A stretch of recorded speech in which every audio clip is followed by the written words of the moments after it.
grave digger. The globalists are digging our grave. We either dig a grave for their corrupt parasitic system, or they're going to shovel us into the grave they've dug. Get that through your heads, folks. You're under attack.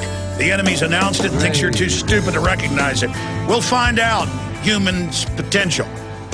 I believe in man. I believe in humanity with God's help. James, we're almost out of time. I look forward to having you back up for a full hour future. I'll probably just put you up and you can come on and do the show, and the first time test it out, maybe co-host with Aaron Dykes, another great guy we're getting lined up who co-hosted for 30 minutes a few weeks ago.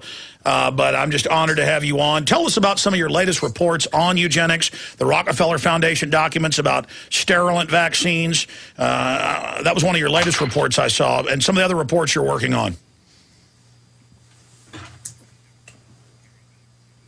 Yeah, that's Sorry about that. Well, we're just testing your Skype and has a few problems, but go ahead. Tell us about some of the other projects you're working on. As you mentioned earlier, I've got Reportage, my book, coming out later this year, and I've been promising it for a while now, so I better get on that. But I've almost got that done, and I've got video reports coming out on a weekly basis. I've got Sunday Update. It's my weekly news series. I've got New World Next Week that I do with James Evan Pilato of MediaMonarchy.com, where we go over 3 news stories every week. And I've got a new series called The Last Word, and I've already done The Last Word on Overpopulation and The Last Word on Terrorism. So that's up on my YouTube channel, youtube.com/Corbett Report. I'm doing interviews, podcast episodes, and articles. So it's all up on my website. But Alex, you'll be happy to hear your listeners have already managed to crash my website. So excellent. I hope people will keep trying over the next few days. But, yeah, well, that's a good problem to have. It might be up. I actually got through. Yeah. Well, hopefully you're a good guy and a great mind. Hopefully you can start doing this more and more and fund yourself with the book and do it full time. That's what I did, and that's how we build larger, more powerful operations to face the globalist. We've got to do that. James, tell us about some of the other reports you've done in the past, the things that you're focusing in on.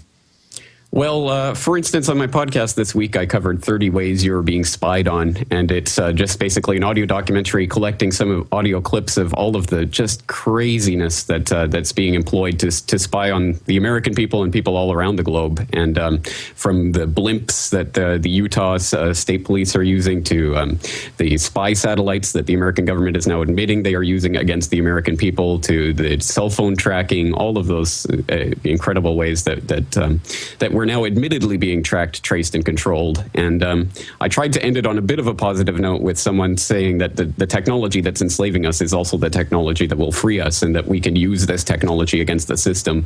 And I think that's something that people need to take to heart as well, because absolutely it's important for people to realize that we can use this technology against the system that's trying to use it against us. And to what extent we can do that and whether we'll ultimately win is up in the air. But I'm hoping that we can organize some sort of resistance that's more meaningful than just some rioting or turning over cars, because as we know, the system is set up and geared towards violent revolution, but they're not geared towards the revolution of the mind. And if we light the fire in the minds of men and spread that around the world, there is nothing that will stop free humanity. Yes. Lighting fires in the minds of men, beautifully said. Here's an example of them throwing the control grid in our face. Here's the New Yorker magazine. A new article just out yesterday. It's the headline is, talk about throwing it in our face, no big deal. But Google may have promoted a contest to kids to get their social security numbers. I'll read that again. No big deal. Kind of like in Pennsylvania. No big deal. The school's watching your kids over laptops at home in the shower. No big deal. The school told them themselves, oh, we're doing it. No big deal, but Google may have promoted a contest to get kids' social security numbers, and then it just says, basically, it's no big deal to try to trick little kids to give them their social security numbers. I mean, is there no end to their evil, how they're just trying to normalize classical tyranny? Unfortunately not, and it was one of the Google CEOs, I think it was Eric Schmidt, I can't remember, but he said that Google's all about going up to the edge of the creepy line and then not crossing it. But of course we know they don't just like to go up to the creepy line, they like to pole vault over it and see how far they can get. And Google is absolutely just one of the most sick companies out there right now, with all of their Google latitude, so you can spy on your friends in real time and find out where they're going and all the other things. Yeah, they get you in on the evil. Classic ways to bathe people in the corruption. I mean, classic corruption model, scientifically carried out. It's an NSA, CIA front, as is Microsoft on record. We were kooks talking about it a decade ago, 6 years ago. Now it's mainstream news.